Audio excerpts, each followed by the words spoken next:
Então eu faço um desafio. Pega você que está me assistindo, está estudando trânsito há 1 ano e meio, e pega os meus meninos, vão estudar trânsito por 34 dias. É uma matéria, é adaptação. O final do CTB é penal, pega comigo o meiuca lá, que é medidas administrativas, a gente quase não vai ver, a gente só vai ver o que eu determinar. E resolução a gente vai ver as mais importantes, então dá tempo de sobra.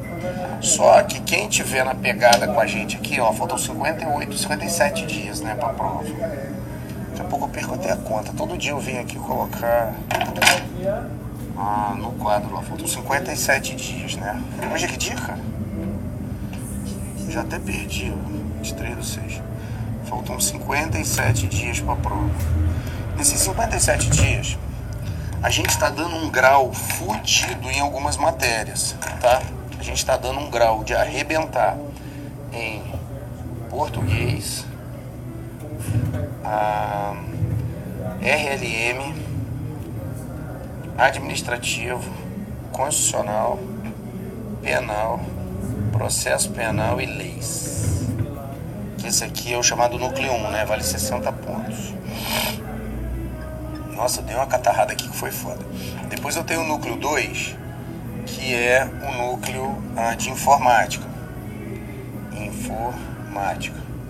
Informática vieram 36 questões e contabilidade vieram 24.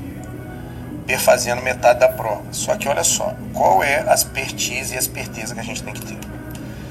De português, pode ter certeza que eu vou falar aqui, pode confiar, vai vir mais ou menos entre 18 e 30 questões de português. Se a gente for pegar um chute ali, bota umas 24 na meiuca, né? Se você socar mais 24 questões aqui, a gente vai ter 84 pontos de uma prova. Evandro, quer dizer que só tem que estudar os 3? Não, acho que não. Se você perder raciocínio lógico, administrativo, constitucional, penal, processo e lei, você fica fora, porque apesar de ter bastante questões aqui, o que você erra anula uma certa. Então é a característica principal da SESP-UNB. Então a gente está batendo muito fortemente aqui. Quando a gente pular daqui para cá, pessoal, vocês vão estar num nível fora da curva. O nível de vocês, eu vou aproveitar a mesma régua aqui. Um esqueminha aqui. Ele é o sonho de consumo porque acredita que ninguém vai olhar muito para ele. Ó, né, cara? Ó, o William de lado. É isso mesmo, Rebeca? Sacanagem, você sabe que eu te amo, né, cara? Tamo junto. Valeu. É nóis. Então, vamos pagar isso aqui porque, né? Melhor matéria, né, William? Cara, sensacional. Beleza.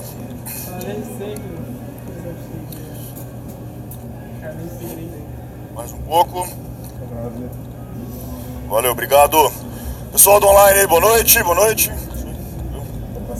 Noite! Chique! O último, vai! Achei que era de conteúdo, hã? Ó, levanta a mão, fica todo oriçado. O que é? Levantar um ar lá. Levantar a temperatura ou a pazinha? A pazinha. Esse aqui põe pra gelar em mim aqui, pra fuder aqui, ó. Hã? Tá calor, ergue a abinha lá, beleza? Tá com calor, arranca a roupa, tá com frio, põe blusa e acabou. Vai. Posso ir? Maravilha, galera, então tá. Vai começar a baixaria, tá? O que eu fiz pra vocês aqui, ó? Separei as últimas provas, 2004, 9, 12, 14. William, nós vamos nessa ordem? Sim. Porque eu quero te provar como a sua banca evoluiu nesse tempo, tá? Nós vamos pegar as questões de 2004, matou. Vamos pegar a questão de 2009, 2012, 2014, vai olhar pra mim e falar, rapaz, a prova foi subindo de nível mesmo, tá?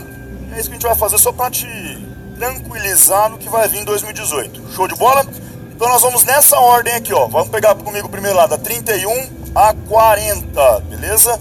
Foi a nossa provinha de 2004. Leia a questão, faça um esqueminha e vamos pra cima, tá?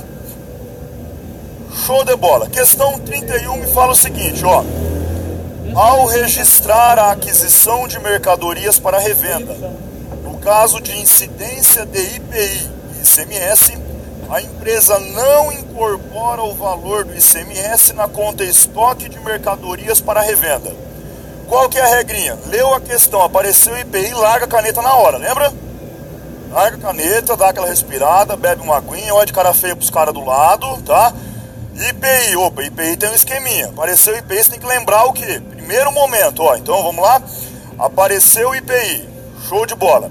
Você vai buscar a primeira informação e falar o quê? Se a empresa é uma indústria ou um comércio, show de bola. Então você vai olhar para a questão, viu?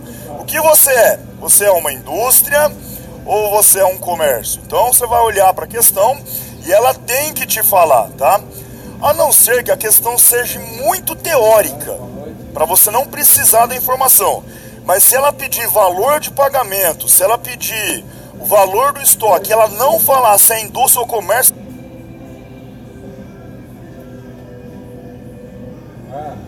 você nem responde, nós vamos anular ela, tá? Ela tem que falar se é indústria ou se é comércio. Beleza, por que, William? Porque assim, ó, quando eu tenho IPI na indústria, o que acontece? Fala pra mim, vai. Quando eu tenho o IPI na indústria, o IPI é recuperável, ou seja, a indústria recupera o IPI. William, é sempre assim? Sempre. Apareceu o IPI na indústria, vai recuperar. E no comércio, William? Apareceu o IPI no comércio, você vai anotar bem desse jeito aqui, ó. No comércio ele faz o quê, ó? Vira custo. Por que vira custo? Porque eu não vou recuperar. Por que eu não vou recuperar? Gente, aí é só a gente pensar no dia a dia, tá? IPI, Imposto de Produto Industrializado. Esse imposto é da indústria ou é do comércio? Isso, da indústria. Então a indústria, ela paga IPI. Se ela paga IPI, ela pode recuperar IPI. Tá aqui, ó. Se ela paga IPI, ela pode recuperar. Por quê? Tenho 20 para pagar, 10 para receber, pago só 10. O comércio não paga IPI. O comércio ele vai ter ICMS, PIS, COFINS. Então como é que eu vou recuperar algo que eu não vou pagar? Se você tiver essa recuperação do IPI, você vai ficar para a vida inteira com ele no balanço patrimonial. A IPI ia recuperar, não vai recuperar nunca. Por quê? Você não tem com o que recuperar ele. Ô, professor, mas não posso recuperar o IPI com o ICMS? Não. Um imposto federal tem uma alíquota, uma base legal e o outro outra. Então a gente não se mistura nessa situação. Beleza? Então a regrinha vai ser sempre essa. Outra informação. William, para essa questão não vai usar. Não, mas eu estou te dando os esquemas para tudo que vai vir daqui para frente, tá? Quando aparece o IPI, você vai olhar e vai ver o seguinte, ó, que o IPI, ele altera o valor da nota fiscal. O IPI, então, você vai olhar para ele e vai fazer o seguinte, ó, ele altera o valor da nota fiscal. Esse valor da nota fiscal é o valor de pagamento, tá? Então, ó, é o valor de pagamento. Se foi a prazo, vai acrescer o valor a pagar ao fornecedor. Se foi à vista, vai aumentar o valor que está saindo do caixa. Pronto, apareceu o IPI, é isso que você tem que lembrar. Vai do ladinho da questão, monta um esqueminha rapidinho e volta para a questão, tá? E a questão falou o seguinte, ó. Ao registrar a aquisição de mercadorias para revenda, no caso de incidência de IPI para... A empresa é uma indústria ou um comércio? Comércio, ela fala, tem que falar, lembra? Um comércio. Opa, então beleza. É um comércio, não vou recuperar IPI, vai virar custo. Legal, então tá. A empresa não incorpora o valor do ICMS na conta estoque de mercadorias para revenda. A questão não te deu valor nenhum, não te falou nada disso. Imagina comigo a seguinte situação, ó. Imagina então que eu vou ter aquele esquema, ó. Compra de mercadorias, tá? Então imagina que eu vou ter aqui, ó, compra de mercadorias. Vamos imaginar que foi a prazo, tá? Ou à vista, não vai alterar nossa vida em nada. Compra de mercadorias a prazo. Vamos colocar aqui um valor de 100 mil reais, ó. Então, compra de mercadorias a prazo no valor de 100 mil reais, com ICMS de 18%, tá? E com IPI de 10%. Então, geralmente é assim que vai vir o comando da sua questão. Quando ela quiser saber o valor a pagar, quando ela quiser saber o valor do imposto está sendo recuperado, tá? Nesse nosso caso, a questão está bem teórica. Eu só vou colocar valor para te provar o porquê que a questão está certa ou errada, tá? Como que eu vou fazer isso então, ó? Dois esqueminhas aqui. Nós vamos montar então, ó, como que seria o impacto, o quê? Vamos lá comigo, ó. No primeiro momento, como que seria o impacto na minha indústria, tá? E no primeiro momento, como que seria o impacto no meu comércio. Muito bom. Como que seria a movimentação na indústria e no comércio? Outro bizu. Apareceu o IPI, tem que contabilizar, começa pelo crédito. Vai te ajudar muito para você conseguir fechar os débitos depois. William, mas não tem que começar sempre pelo débito? Não, você começa por onde você quiser, tá? O importante é que a soma dos débitos seja igual à soma do crédito e o fato seja registrado, tá bom? Vamos lembrar disso então, ó. Indústria. Então você vai olhar para o fato contábil e encontrar as contas envolvidas aqui. Estou comprando mercadoria. Mercadoria eu posso substituir pela conta estoque. Ela pode aparecer como estoque, beleza? A prazo. A prazo eu estou falando em fornecedor, ó. A prazo estou falando em fornecedor. De 100 mil reais com ICMS de 18 e IPI de 10. Esses impostos aqui, ó, são impostos incidentes sobre a compra que eu vou poder recuperar ou não, dependendo da situação. Pela indústria, então, vamos começar pelo crédito, ó. Se eu comprei a prazo, é porque eu fiquei devendo para o fornecedor. Fornecedor é uma conta do ativo ou do passivo? Passivo. Para aumentar um passivo, débito ou crédito nele? Crédito nele. Então, crédito onde? Crédito em fornecedor, ó. Crédito em fornecedor. Vamos lá. Qual o valor que eu vou pagar para o fornecedor? 100 mil? 100 mil? Não. Se você falou 100 mil, perdeu a questão. Por quê? Porque o IPI faz o quê? Ele altera o valor da nota fiscal. O IPI altera o valor de pagamento. Se não tivesse IPI, quanto que eu ia pagar? 100. Com o IPI eu vou pagar quanto? 110. Beleza? Porque o IPI, ó, eu vou aplicar o percentual de IPI sobre a minha compra. Então eu vou pagar para o fornecedor, ó, o valor de 110 mil reais. Até aqui, tranquilo? Vou pagar, fiquei devendo para o cara 110 mil. Por que eu fiquei devendo 110? Porque eu comprei mercadorias, não é isso? Mercadoria pode aparecer como estoque. Estoque ou mercadoria são contas do ativo ou do passivo? Ativo. Estou comprando mercadoria, estou aumentando ou diminuindo? Aumentando. Para aumentar um ativo, débito nele. Ótimo, então eu vou lá, ó. Débito em estoques. Muito bom, ó. Débito em estoques. William, precisava contabilizar para responder a questão? Teoricamente não. Mas aqui, para a gente ser munido de informações, nós vamos fazer contabilização, tá? Legal. Qual o valor que eu comprei de mercadorias? Eu já consigo saber nesse momento? Ainda não. Ainda não. Se você aplicar os percentuais corretamente, sim. Mas vamos fazendo devagarinho aqui, ó. Bom, estou falando de uma indústria. A indústria recupera IPI e o ICMS é recuperável para os dois. Não altera em nada. O ICMS é o mesmo procedimento para os dois caras. Só o IPI que tem a diferencinha. Então, na indústria, ó, estou falando de uma indústria, ela vai recuperar IPI.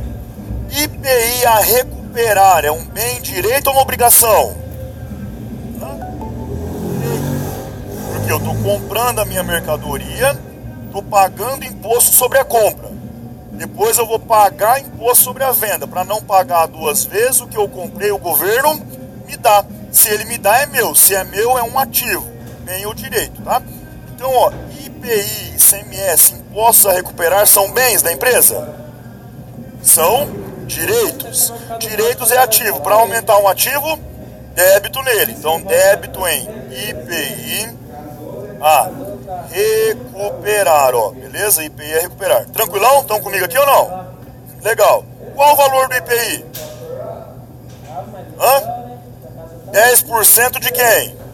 100 mil. Muito bom. Então, o valor do meu IPI, 10 mil reais. Beleza?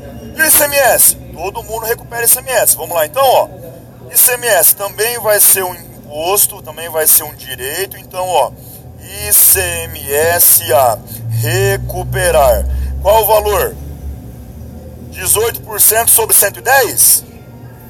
18% sobre 100, tá? O IPI ele é por fora, não é base para nada. Só para o valor a pagar. O valor do ICMS vai ser 18% sobre o meu 100 mil reais. Então, ó, eu vou recuperar de ICMS 18 mil. Tranquilão? Não sei quanto o valor do meu estoque, agora é só fazer continha. Porque eu sei que a soma dos débitos tem que ser igual à soma dos créditos, partidas dobradas, não é verdade? Então, ó, vou pagar 110, desses 110, 10 mil corresponde a IPI, 18 mil corresponde a ICMS, então eu tenho que 82 mil corresponde ao quê? Ao meu estoque. Observa, você está pagando 110 mil para o fornecedor e só 82 que é mercadoria. O resto é o quê? Impostos. Tranquilo? Alguma dúvida aqui com relação a isso? Show de bola? Vamos fazer o comércio agora. Apareceu o IPI, começa pelo crédito. Mesma coisa, ó. Vou pagar para o fornecedor, ó. Então, crédito em fornecedor. Qual o valor que eu vou pagar? Mesma coisa. 100 mil? 110, porque eu tenho IPI. Então, vamos para cá, ó. Vou pagar, então, o valor de 110 mil reais. Ótimo. Por que eu vou pagar 110? Porque eu comprei mercadorias. Então, vou fazer o que, ó? Débito em estoque. Já sei o valor? Por enquanto, não. Saber eu até sei, mas vamos seguir a ordem normal. Não se apavora, não. Bom, o comércio, o IPI não é recuperável, mas o ICMS é. Então, eu vou direto para o ICMS, ó. Débito em ICMS a recuperar, ó. Débito em ICMS a recuperar. Qual o valor do meu ICMS a recuperar? Não mudou nada. 18% de 100 mil, 18 mil reais. Muito bom. Muito bom. É assim que funciona, tá? Bom, vou recuperar IPI no comércio? Não, porque no comércio o IPI vira custo. Como assim vira custo? Por que vira custo? Acabou meu lançamento, ó. Vou pagar 110 mil para o fornecedor. Desses 110, 18 mil é imposto. Ou seja, 92 mil reais correspondem ao meu estoque. Então, ó, desses 110 que eu paguei para o fornecedor, 92 é mercadoria e o resto é imposto. Analisa comigo o seguinte, ó. Vamos pegar aqui, ó, a conta estoques, tá? Vamos pegar a conta estoques e aqui você consegue entender o que eu falo para você notar, que ele vira custo. Se eu olhar para essa situação aqui, ó, qual mercadoria está mais cara? Qual produto está mais caro? A indústria ou o comércio? Comércio. Nós, consumidor final, ao comprar dessas empresas, nós vamos pagar mais caro onde? No comércio. Eu dividi isso aqui por valores unitários, isso aqui fica mais caro, beleza? Tá. Isso só para você já ter informações para tudo que vai vir aqui pela frente, beleza? Vamos para a questão de novo? Contabilizei, vamos para a questão? Ao registrar, ó, 31, ao registrar a aquisição de mercadorias para revenda, então eu registro da indústria ou do comércio? Comércio, então vamos olhar para cá, ó. Ao registrar a aquisição de mercadoria para revenda, no caso de incidência de ICMS e IPI, a empresa não incorpora o valor do ICMS na conta estoque de mercadoria para revenda. O valor do ICMS está incorporado dentro do estoque, sim ou não? Não. Quer seja na indústria, quer seja no comércio, o ICMS eu destaco ele, tiro da mercadoria. Isso aqui, galera, é o que nós chamamos então, ó, de estoque líquido, tá? Isso aqui é o que nós chamamos de estoque líquido. Líquido do que, William? Líquido dos impostos, tá? Então o ICMS não é incorporado. Questão tá o quê? Corretíssimo. Beleza? Muito bom, muito bom. 31 correta.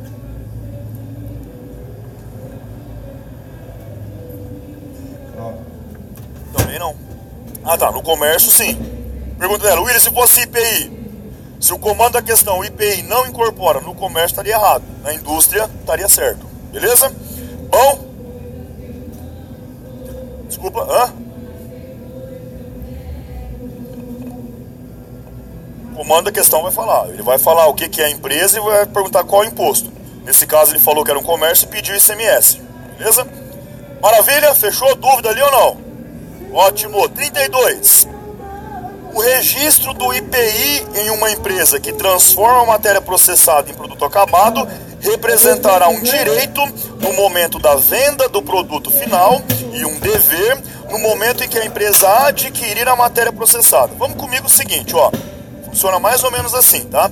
Quando você adquire o seu estoque, então vamos imaginar o seguinte, ó. Imaginar então que você está aqui adquirindo, ou então você está movimentando ou controlando seu estoque, tá? Nesse momento, então, ó, vão existir as compras de estoque, tá? Ó, nesse momento, vão existir as compras de estoque. Nós acabamos de ver que sobre as compras existem os impostos, tá? E quando eu vendo, também existem os impostos, tá? Quando eu faço a venda da minha mercadoria, também existem os impostos. Claro que daí nós vamos conversando com relação a isso, entender como é que funciona nas aulas do item 7, operações com mercadoria, a gente vai detalhar um pouco mais, não é verdade? Mas ó, quando eu compro, tá aqui no quadro ainda, ó, quando eu compro, eu recupero imposto ou pago imposto? Quando eu compro, eu pago imposto. Vocês não estão errados, mas eu pago imposto. Quando eu vendo, eu faço o quê? Quando eu vendo, eu recupero imposto? Vou perguntar de novo. Eu, empresa, estou comprando mercadoria. O que acontece com os impostos sobre a compra? Recupera. O que acontece com os impostos sobre a venda? Paga, recolho. Então vamos anotar isso, vamos lembrar? Eu faço a pergunta de novo, ó. Quando eu compro mercadoria, eu recupero impostos. É ou não é?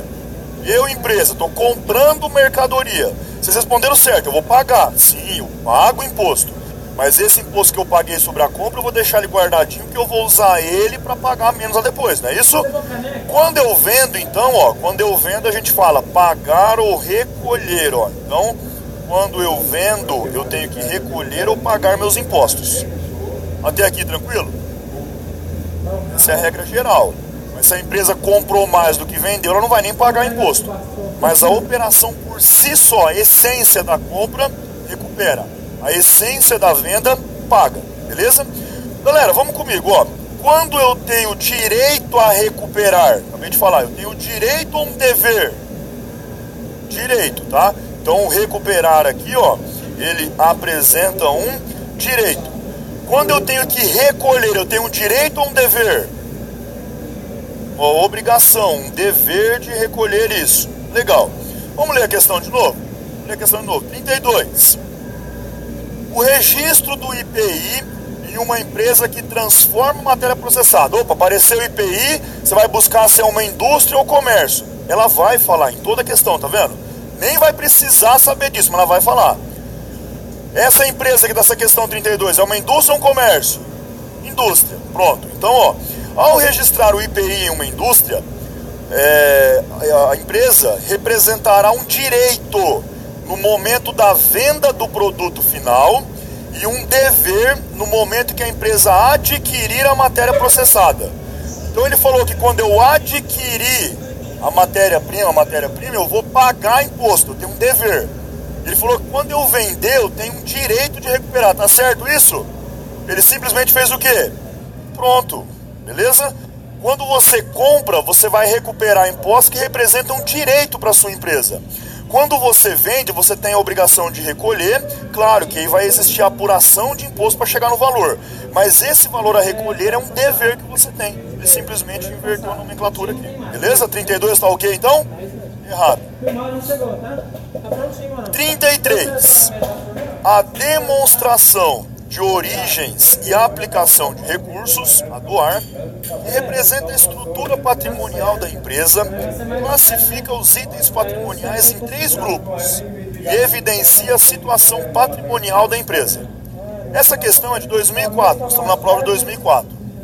Em 2004 ainda existia a doar, tá? Então vamos lembrar o seguinte, ó. Nós conversamos hoje de manhã um pouquinho sobre isso, ó. Tem aqui a Lei 6.404/76. Aí a primeira alteração significativa foi a Lei 11.638 de 2007.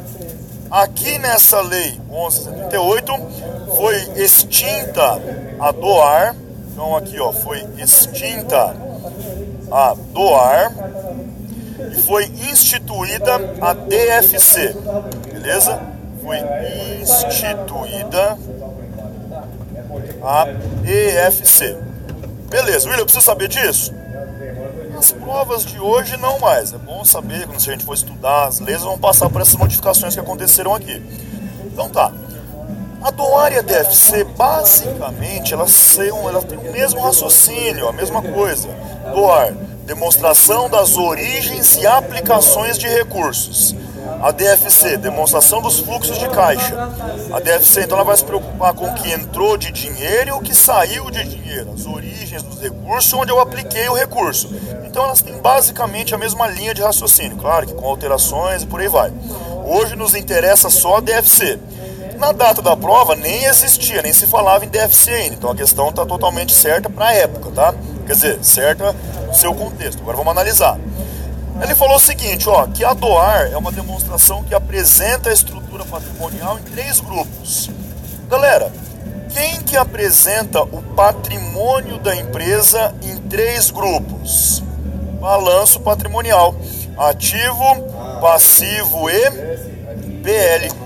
Isso aqui é a representação gráfica do meu patrimônio. Então, a demonstração que vai evidenciar o meu patrimônio em 3 grandes grupos é o meu balanço patrimonial. DOAR, então, ela está certa para a época na sua existência, mas a questão por si só está errada. Vamos lá de novo, ó, 30 e quanto? 33. A DOAR, que representa a estrutura patrimonial da empresa, classifica os itens em 3 grupos e evidencia a situação patrimonial? Não, quem faz isso é o balanço patrimonial e não a DOAR. Fechou? Hã? Hã? Beleza. 34.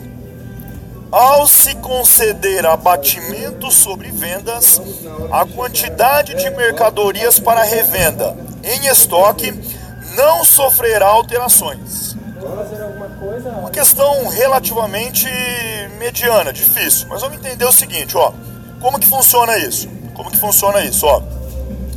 Então imagine que aqui eu vou ter, ó, a minha empresa A. Então imagine que aqui eu tenho a minha empresa A. E essa empresa, vamos imaginar o seguinte, ó, que ela tem aqui 1000 unidades em estoque ao valor de R$2 cada uma. Então essa empresa, ela possui R$2.000 de estoque. Tranquilão? Por algum motivo, por algum momento, essa empresa faz uma venda, tá? Então essa empresa aqui, ó, ela realiza uma venda. Então vamos pensar assim, ó, essa empresa ela realiza uma venda.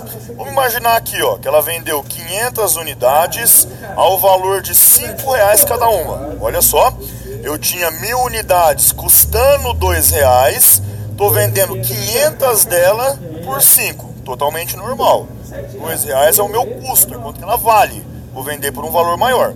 Beleza, então, ó, isso aqui daria um direito a receber para a empresa de 2.500. Então, vou imaginar o seguinte, ó, que ela fez uma venda para minha empresa B. Ótimo. Só que a empresa B, ela comprou 500 unidades do produto X. Quando entregaram as 500 unidades lá, 100 das 500 era do produto Z. E o cara comprou 500x. O cara ligou na empresa e falou, viu, eu vou devolver porque eu comprei esse produto, você entregou outro. Não, rapaz, fica aí que é bom esse aí, dá pra você usar, tá, e vai daqui, vai dali. Não, mas eu vou devolver. Não, fala o seguinte, ó, essa 100 que era R$5, paga 4 dela então. Então eu vou dar um abatimento pra você aí, beleza? Então, ó, dessas 100 unidades que tá com defeito, eu vou... Ué, caralho. Eu falo pode e o C só. Mandando mensagem. Fala o quê? Vamos conversando.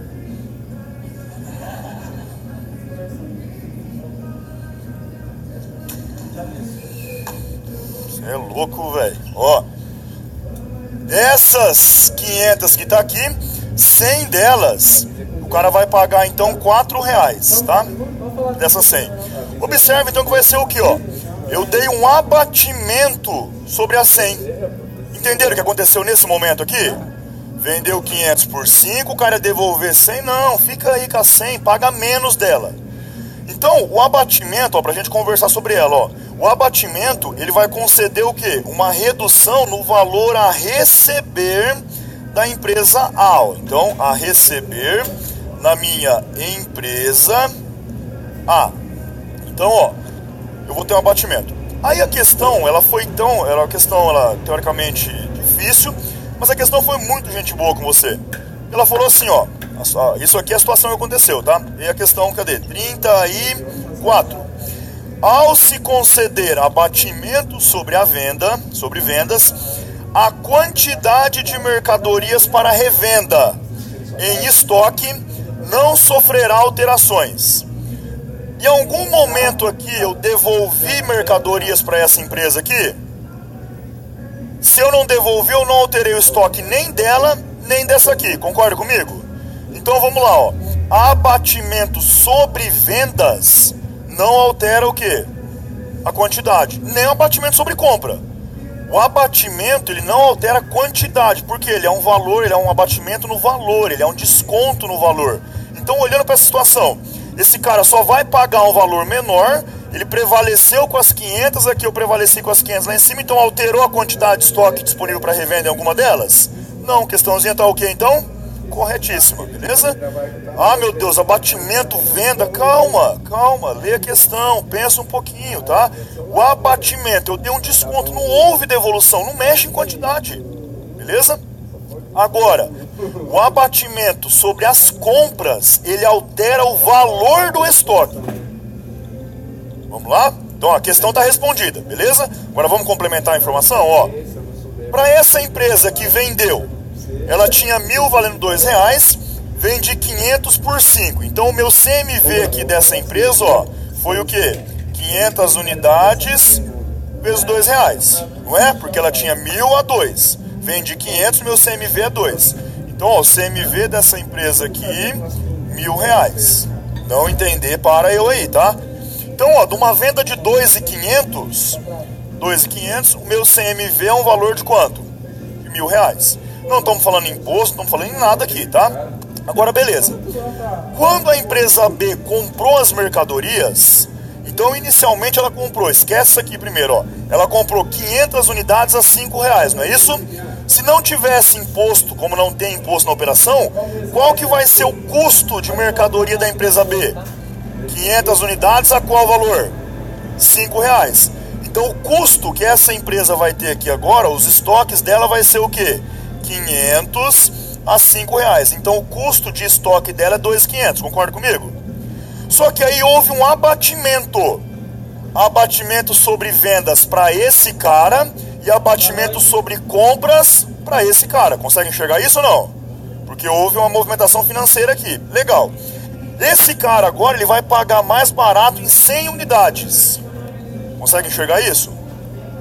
100 unidades vai pagar mais barato. Então eu não vou nem fazer conta aqui, ó, mas você consegue enxergar que eu vou pagar então 400 a R$5, não é isso? Vamos tentar fazer aqui, ó. 400 a R$5, então eu vou ter 2.000 dessa aqui e vou pagar 100 a quanto? A R$4, 400. Fechou ou não? Então, ó, qual que vai ser o meu CMV depois do abatimento? 2.400. Então o CMV da compra original era quanto? 2.500. Depois do abatimento, quanto? Então vamos comigo? Abatimento sobre vendas não altera o valor nem quantidade de estoque, porque não houve alteração nessa empresa aqui. Já o abatimento sobre compra altera a quantidade, mas altera o que? O valor do estoque, beleza? Dá um jeitinho de anotar isso aí pra gente não perder em questões teóricas, tá?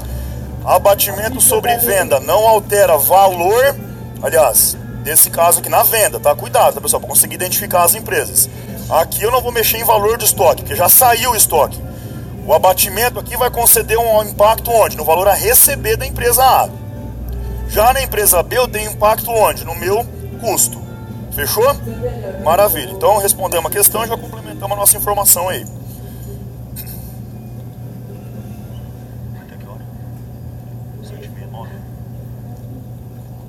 Confirma aí depois, tá? Beleza. 35. O desconto comercial concedido pela empresa ocorre no momento do pagamento. Falamos disso domingo passado, falamos disso hoje de manhã, eu vou falar disso para você hoje de novo e na aula que vem com certeza de novo, até você conseguir matar esse assunto. Na DRE, então ó, quando eu falo de descontos, existem 3 impactos na minha DRE, beleza? Existem 3 impactos na minha DRE. Primeiro desconto que existe, que aparece na ordem, tá?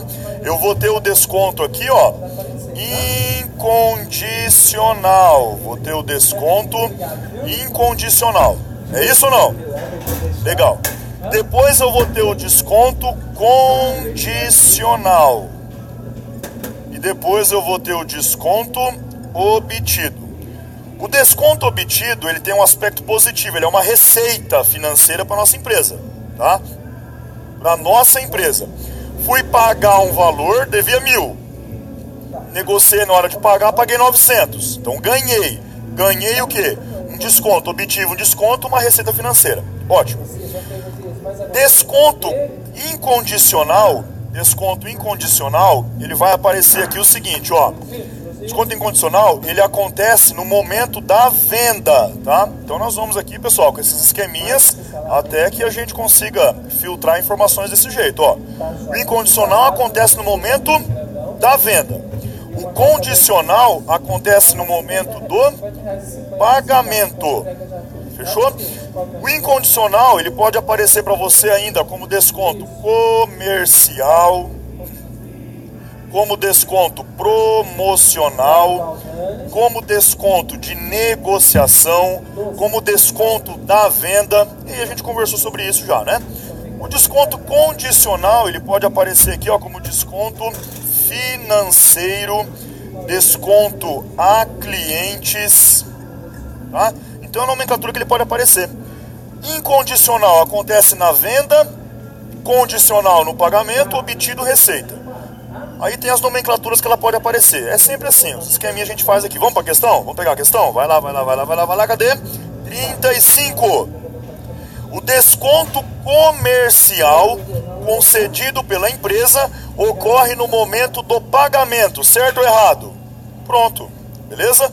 O desconto comercial, que é igual ao incondicional, acontece na venda e não no pagamento. Fechou? Consegue observar que ela sempre vai tentar te confundir com relação a isso, tá?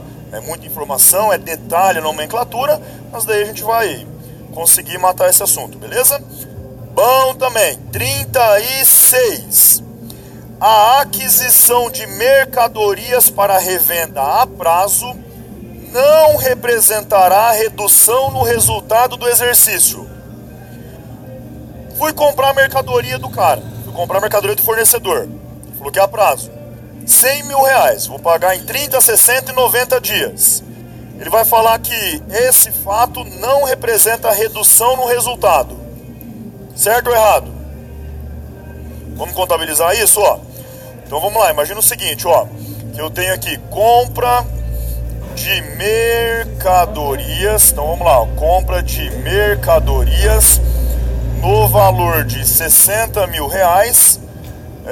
Parcelado em 3 vezes, tá? Então, ó, dividido em 3 parcelas. Ótimo.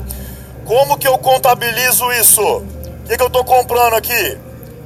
Mercadorias, que pode aparecer como estoques. Muito bom. Estou comprando, então, parcelado, tá? Parcelado, então. Estou falando de fornecedor, ó. Estou falando de fornecedor.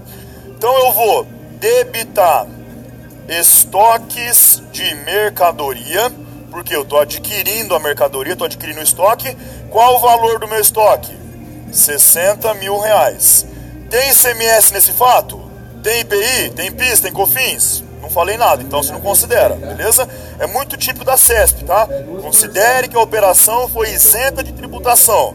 Você esquece débito de ICMS, esquece. Ah, mas se vai que tem. Não, não tem, tá? Se ela falou que é isento, acabou. Você vai contabilizar normalzinho que você conhece, que você aprendeu aqui, ó. Vou pagar de que jeito isso? Vou pagar a prazo. Crédito em fornecedor. Qual o valor do fornecedor que eu vou pagar? 60 mil. 36. A aquisição de mercadorias para revenda a prazo não representará redução no resultado do exercício. Estoques é uma conta do ativo, passivo, PL, receita ou despesa? Ativo. Fornecedor, ativo, passivo, PL, receita ou despesa? Passivo. Fatos que envolvem contas patrimoniais são fatos do tipo permutativo, ou seja, não tem conta de resultado. Alterei meu resultado aqui? Ô, professor, mas quando eu compro a prazo não tem juro? A questão falou de juro? Então não tenta inventar moda, tá? Ah, professor, mas vai ter juro, não vai? Beleza? Tranquilão? Então, ó, agora, vou pagar a primeira parcela. Como que eu faço isso então? Ó, passou uns dias, eu vou pagar. Débito em fornecedor, crédito em caixa. Qual o valor? Já que nós falamos em 3 vezes aqui, eu vou pagar 20 mil. Houve movimentação de conta de resultado aqui? Fornecedor é uma conta do passivo, caixa é uma conta do ativo, só contas patrimoniais, fato permutativo. Ô, professor, mas na hora de pagar não tem juro? Não. Só vai ter juro o quê? Se venceu hoje, você pagou amanhã. Aí vai ter juro, se o cara cobrar. Aí sim eu teria um fato misto, aí eu teria redução de resultado. Porque eu faria o quê? Ó, devo 20 mil. Paguei em atraso, paguei 20.500. Opa, então eu perdi com essa história, agora eu tenho incidência de juros. Beleza? Faz só o que tá te pedindo, tá de bom tamanho. Fechou? Questão tá ok então? Certíssima. 37.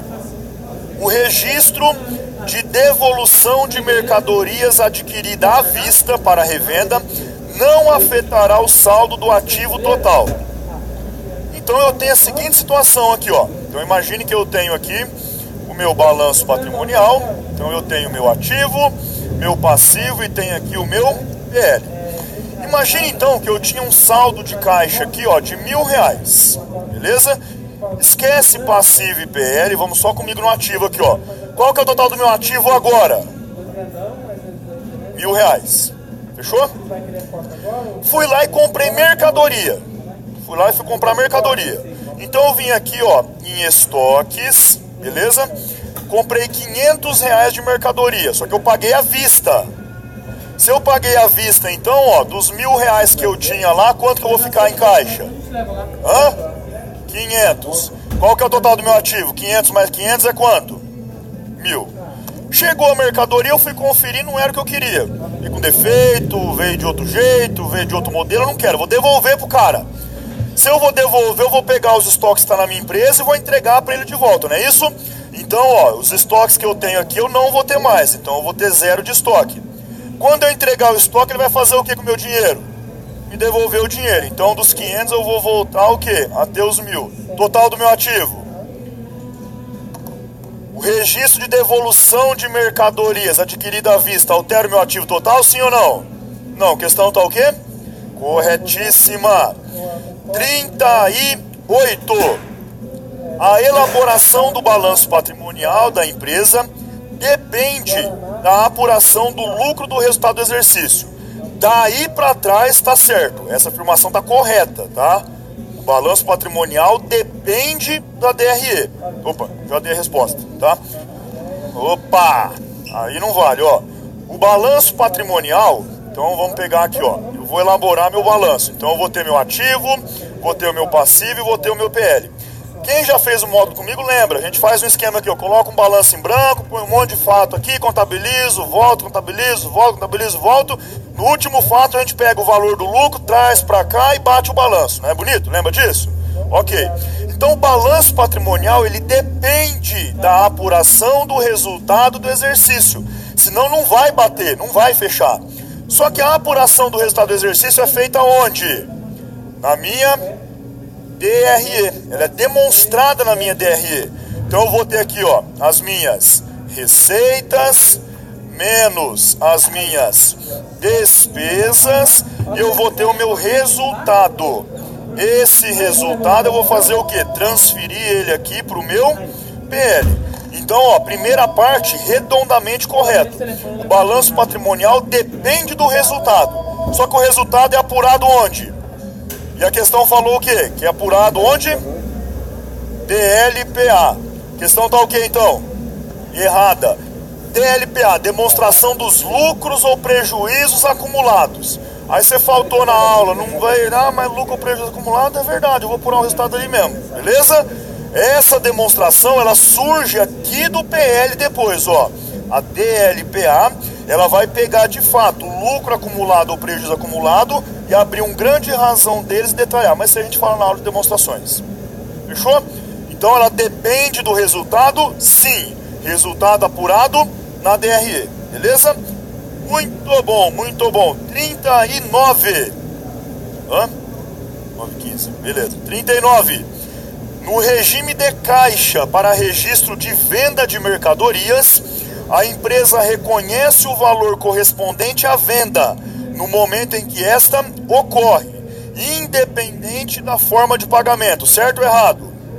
Regime de competência, eu reconheço os fatos quando eles acontecem, independente de ter sido pago ou recebido, não é isso? Regime de caixa, reconheço os fatos quando eu pago ou quando eu recebo, independente de quando aconteceu. É justamente o inverso. Ela falou o quê? Que no regime de caixa, a venda de mercadorias, eu vou registrar quando acontece, independente do recebimento? Não, é justamente o contrário. Beleza? Olha só, provinha em 2004. Questãozinhas do quê? De boinha, não é? Alguma dificuldade enorme até agora?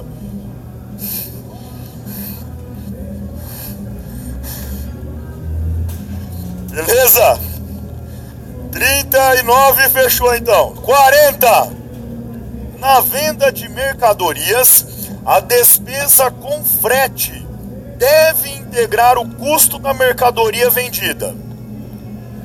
Lembra da regrinha nossa que a gente conversa sobre isso? Ó, como é que funciona? Então aqui eu vou ter o meu estoque. Então aqui eu tenho o meu estoque. A regra é clara, tudo que eu gasto para deixar o estoque em condições de venda ou de uso, eu vou chamar do quê? Custo. Ou seja, o que eu gastei com a compra, ou o que eu gastei com a produção, Onde que fica? compra ou produção para deixar o estoque bonitinho, embaladinho, com laço ali, só para vender, só para usar, eu vou considerar o quê? Custo. O estoque pronto, bonitinho. O que eu gastar para vender ele, ó, o que eu gastar para vender ele, nós vamos considerar então como o quê? Como uma despesa. Nós vamos considerar como uma despesa. Onde a sua banca direto vai querer te pegar vai ser aqui, ó, nos fretes, tá? Então vamos lá, se a regra é, ó, tô aqui, meu estoque. Tudo que eu gastei para trazer o estoque na minha empresa, deixar em condições de uso ou de venda vai ser custo. Tô com o meu estoque, vendi, o que eu gastar para concretizar a venda é despesa. Então quando eu compro mercadoria e pago um frete para trazer, esse frete é um frete de compra, é um frete de custo. Vendi minha mercadoria, paguei frete para entregar no meu cliente, é um frete de venda, é um frete de despesa.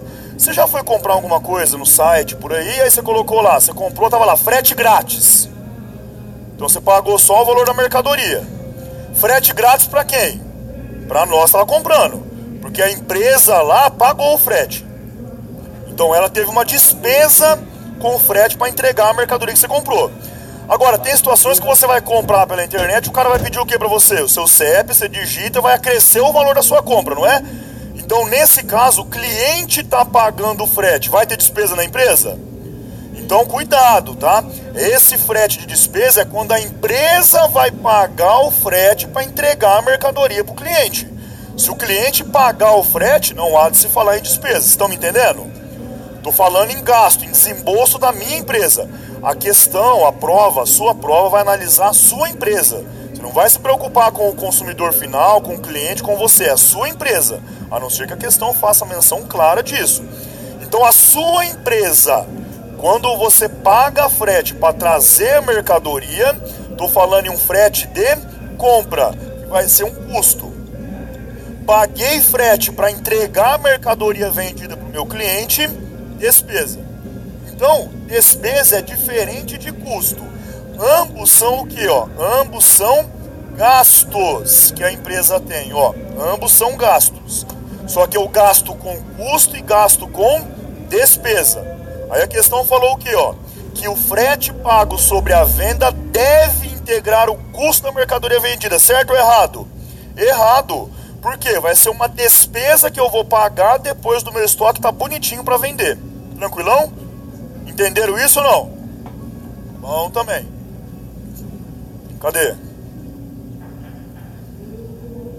Tá, a questão falou o seguinte, ó, que o frete sobre venda deve integrar o custo da mercadoria vendida. Não, porque eu nem sei para onde eu vou vender a mercadoria. O que vai integrar o custo do meu estoque é o valor que eu estou comprando e pagando naquele momento. Eu não sei se eu vou vender para São Paulo, para o Acre, para Minas, para o meu vizinho, para a minha cidade, beleza? Então o frete de venda não deve incorporar o custo. Fechou? Acabou a prova de 2004. Alguma dificuldade? Você não responde, tá? Alguma dificuldade?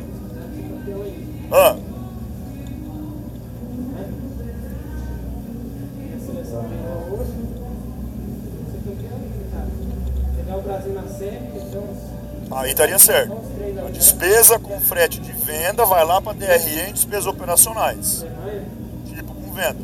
Agora integrar o custo CMV da mercadoria, não. Quem vai integrar aqui vai ser o frete que eu paguei para trazer a mercadoria para minha empresa. Beleza? Tranquilão ou não? Dúvidas? Fechou?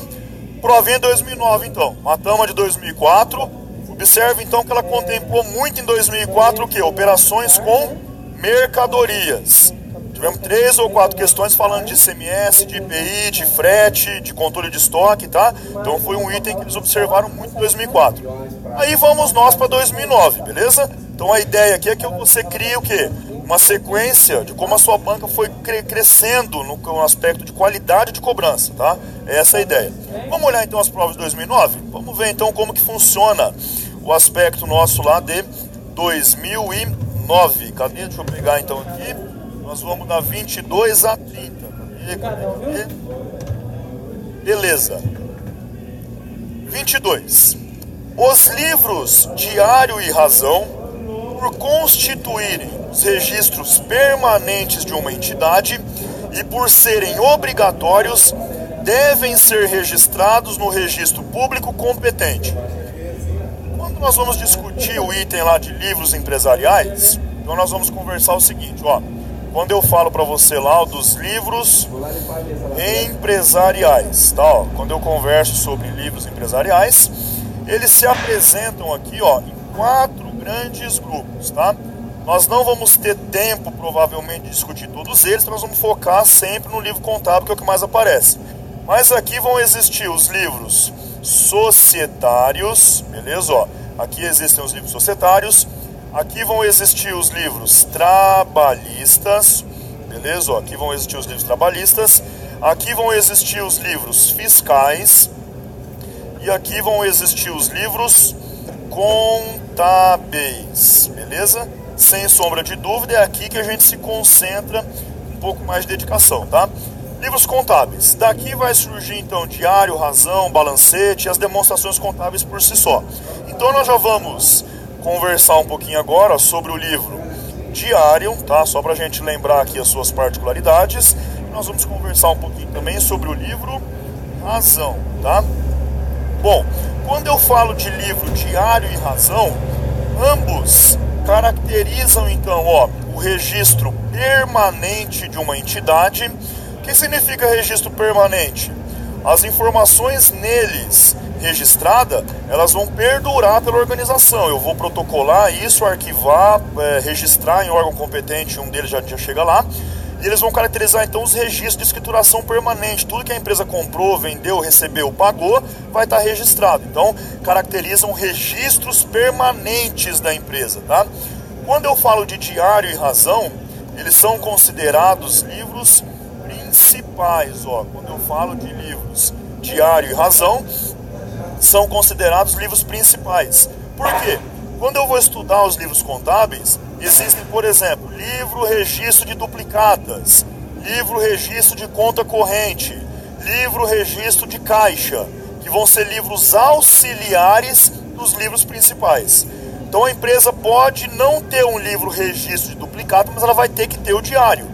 A empresa pode não ter o livro registro de contas correntes, mas ela vai ter que ter o razão, tá? Então esses são livros principais e os outros são auxiliares. E eles são livros de caráter obrigatório, tá? Eles são livros de caráter obrigatório. Essa obrigatoriedade do livro razão eu vou discutir com você na aula específica desse item do edital, porque tem um certo cuidado com essa obrigatoriedade, tá? Tem banca que defende até hoje que o razão não é obrigatório, mas a gente vai trabalhar com as particularidades, trecho de lei, e vamos para a prova com o que a lei fala, tá? Mas daí, na aula dos livros empresariais, eu entro nesses detalhes técnicos com vocês. Então, ó, falei em diário e razão, caracterizam registro permanente, caracterizam livros principais e são livros obrigatórios. Quando eu falo ainda do diário, tá? Quando eu falo ainda do diário, o diário ele vai possuir o quê, ó? O diário ele vai possuir elementos que nós vamos conhecer também com mais detalhes na aula de livros empresariais, tá? Os elementos são simples: local e data, conta débito, conta crédito, valor e histórico, tá? São os elementos que compõem a escrituração do livro. Legal.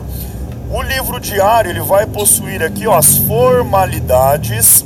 Então vamos comigo, ó. Ele vai possuir aqui as formalidades intrínsecas. Formalidades intrínsecas significa formalidades internas, tá? Não ter rasura, não ter borrão, bababá, bababá. A gente vai discutir isso também com mais detalhes na aula dele. E depois, ó, vai existir também, vão existir aqui, ó, as formalidades extrínsecas, tá? Ó, vão existir as formalidades extrínsecas, que são as formalidades externas: termo de abertura, encadernado, registro em órgão competente. O diário tem por formalidade extrínseca ser registrado em órgão competente. Órgão competente, para sua prova, vai ser junta comercial, que é um órgão estadual, cada estado tem o seu, e cartório de títulos e documentos, beleza? A OAB, ela registra alguns, mas nós não vamos entrar nesses detalhes, tá? Então, ó, uma das formalidades extrínsecas é o registro em órgão competente. O livro razão não tem elementos, não tem formalidade, não tem nada. Então o livro razão não tem a obrigatoriedade de ser registrado. Ele pode, não deve. Ele pode ser registrado, como a gente faz nos escritórios de contabilidade por aí. Mas ele não tem a obrigatoriedade. Conhecendo mais ou menos isso, vamos para a questão de novo? 22. A questão fala o que para nós então? Ó, cadê? Os livros diário e razão, por constituírem os registros permanentes de uma entidade e por serem obrigatórios, devem ser registrados em órgão público competente, em registro público competente? Não. Quem deve ser registrado é o livro diário, o razão não. Beleza? Então a questãozinha tá o quê? Errada. Show de bola? Muito bom, muito bom. Cadê você? Sim, mas ela não entraria nesse detalhe. Isso aqui é mais uma prática contábil. Mas se ela colocasse pode, a questão poderia estar certa. Certeza que daria recurso, tá? Mas o deve, ele obriga a registrar o razão, e não é assim que funciona. Pode, deve. Aí a gente vai analisar a prática contábil do momento. Fechou? Maravilha? 22 morreu. 23. Em decorrência da aplicação do método das partidas dobradas, as contas retificadoras do patrimônio líquido têm seu saldo aumentado quando são debitadas e diminuído quando são creditadas. Isso aqui você nunca vai perder em fazer sempre, ó. Então você vai ter as contas do ativo, do passivo e do PL, beleza? Você vai ter aqui as contas retificadoras do ativo, as retificadoras do passivo e você vai ter aqui as retificadoras do PL. E aí você vai ter também as contas de receita e você vai ter as contas de despesa. Isso aqui, começou a estudar contabilidade, vai olhar hoje, 2, 3 horas por dia, lembra disso aqui, faz isso aqui, tá? Você não vai perder nada em relembrar isso aqui todo dia, tá? Contas do ativo, natureza devedora ou credora? Devedora. Passivo, devedora ou credora?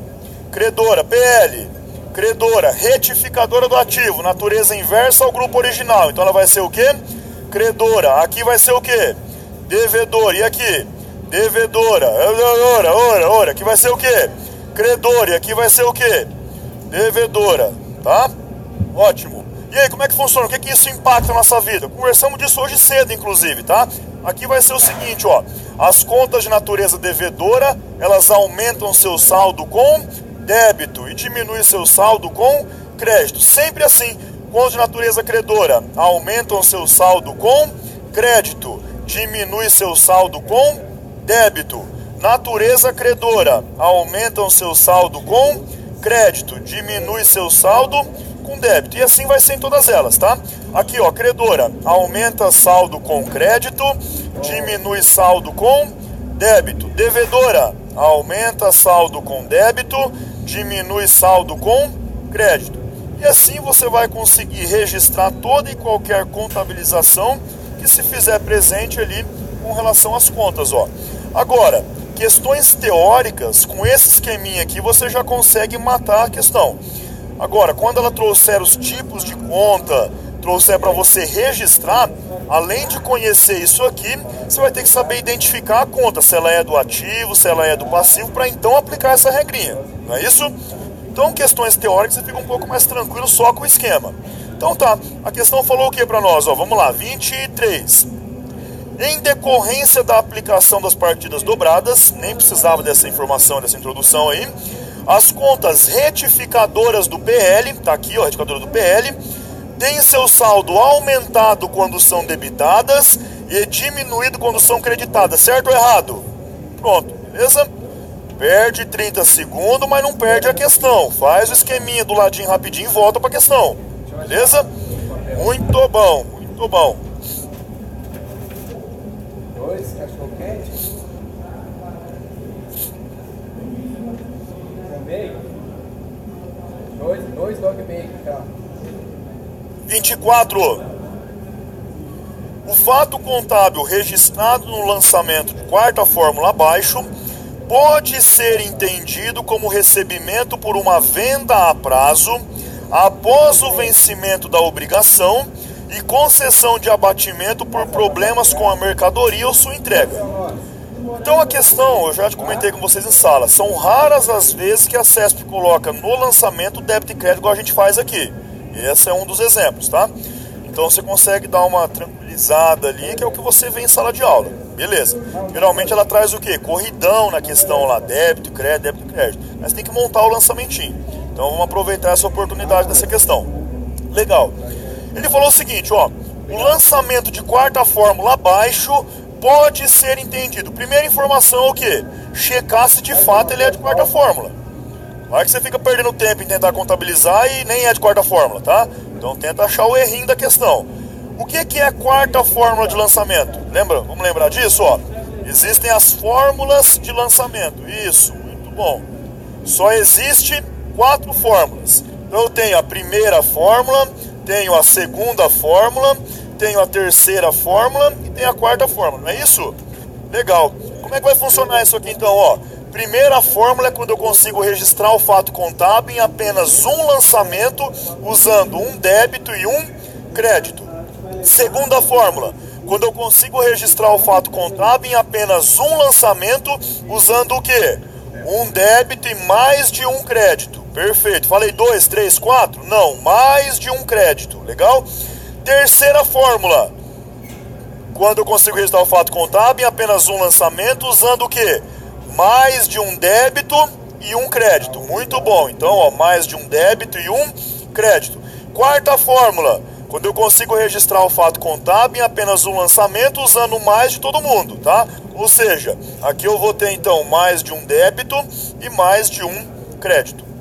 Beleza? A sua banca, ela dá uma outra nomenclatura para isso aqui ainda, lembra disso?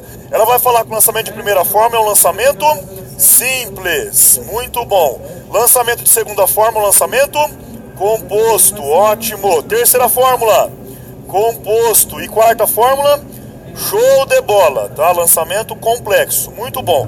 Cuidado com questões teóricas aqui, ó.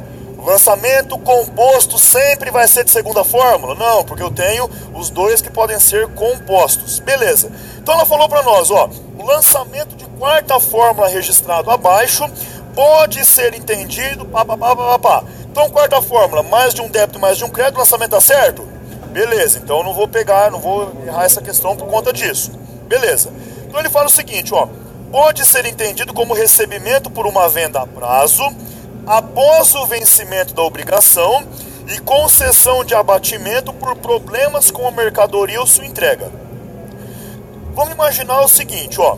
Vamos imaginar então que há 30 dias nós fizemos uma venda de mercadoria para um cliente, tá? Vou colocar aqui, ó, uma venda a prazo para um cliente, no valor aqui, ó, de R$100. No valor de R$100. O vencimento da duplicata era dia 10. E o cara veio pagar dia 20. Então, quando ele veio pagar em atraso, a minha empresa, cobrou juros dele. A questão fala, pode ser entendido como recebimento de uma obrigação após o vencimento.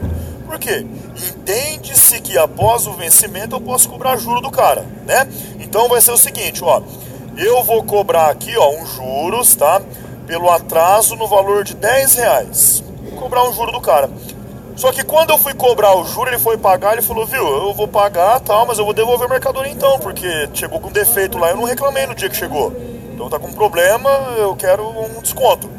Então, nesse mesmo momento, ó, eu tive aqui um desconto que a sua questão chamou de abatimento. Mas você consegue enxergar a incoerência na questão, sim ou não? O abatimento, teoricamente, ele pode ser feito no momento da venda ou no momento da compra. Seria muito mais fácil usar um desconto mesmo. Percebe a similaridade entre os termos? Então, por isso que eu falo aqui, entre nós, tá? Abatimento é um desconto, tá? A contabilidade trata ele separado, mas o efeito contábil financeiro é o mesmo. Então tá aqui para nós, ó. Eu dei um desconto, então, um abatimento no valor de quanto? R$5. Até aqui, tranquilo, pessoal? Show de bola? Então vamos lá, vamos contabilizar agora para checar se o lançamento tá certo. Esquece o lançamento e vamos fazer como a gente sabe aqui, ó. Já a gente volta para a questão, tá? Bom, se eu tô recebendo, eu fui receber uma venda a prazo após o vencimento. Se eu tô recebendo uma venda a prazo, vai entrar dinheiro ou vai sair dinheiro da minha empresa? Vai entrar. Se vai entrar dinheiro no meu caixa, caixa é uma conta do meu ativo. Para aumentar um ativo, débito nele. Ótimo. Então, ó, débito na conta caixa. Esquece a questão por enquanto, tá? Leu a questão, entendeu? Faz do lado como você sabe e você volta lá pra gente comparar, tá? Então, ó, vai entrar dinheiro no caixa. Quanto que vai entrar no caixa? 100 do título, mais quanto? 10, porque eu cobrei juro do cara.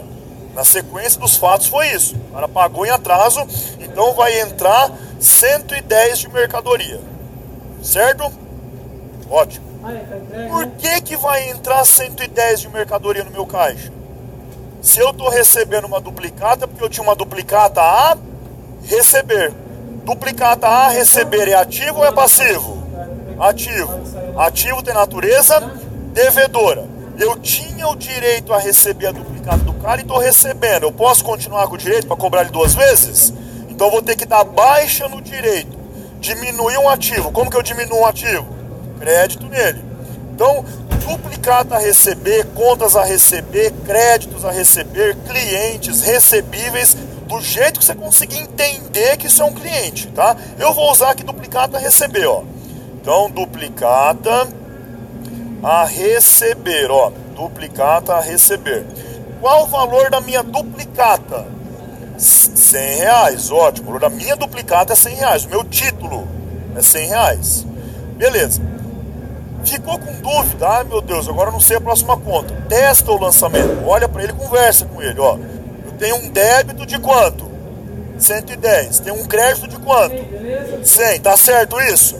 Não, porque existe um método das partidas dobradas que diz o quê? Que a soma do débito deve ser igual à soma do crédito. Bom, se eu recebesse em dia, quanto que entrava no caixa? 100. Recebi em atraso, entrou 110. Ganhei ou perdi? Ganhei. Ganhar na contabilidade é receita ou despesa? Pronto, beleza? Conversa com a questão, ela fala com você. Ganhei, opa, receita, legal. Então uma receita eu vou vir aqui, ó. Crédito de 10 que eu sei o que falta. Aí você vai lembrar o que, ó? Que receita é natureza credora. Eu acabei de ganhar para aumentar, então, crédito nela, beleza? Então eu vou vir aqui, crédito em receita financeira. Qual o valor da minha receita financeira? 10. Olhando para isso, nesse momento, tá certo? Agora sim. Só que foi isso que a questão falou para nós? O que dificultou essa questão é que ele pediu tudo num lançamento só. Porque na prática eu faria o desconto abatimento em outro lançamento de primeira fórmula agora. Mas ele pediu tudo em um lançamento só. Então, ó, vamos imaginar aqui, ó. Cobrei o juro do cara, o cara falou, não, eu não vou pagar o juro porque tá com defeito lá. Então vamos fazer o seguinte, ó. Então, em vez de você pagar 10 de juro, paga só 5. Eu te dou um abatimento de 5. Na minha cabeça aqui, tá? Só pra gente ilustrar isso. Então, eu cobrei o juro e já tive que dar um desconto pro cara. Desconto. A empresa tá ganhando ou tá perdendo? Conceder um desconto. Ganhando ou perdendo? Perdendo. Perder a despesa. Despesa devedora para aumentar ela, débito nela. Então, eu vou vir aqui fazer o que, ó? Débito em despesa financeira. Eu não sei o nome da conta que eu vou usar. Débito em despesa financeira. Você concorda que essa despesa financeira, vamos imaginar aqui, ó, usar o meu exemplo ali, ó, R$5. Essa despesa financeira, ela vai impactar o que nesse lançamento contábil, pessoal? A entrada de dinheiro, não é? Porque, ó, eu tinha o direito a receber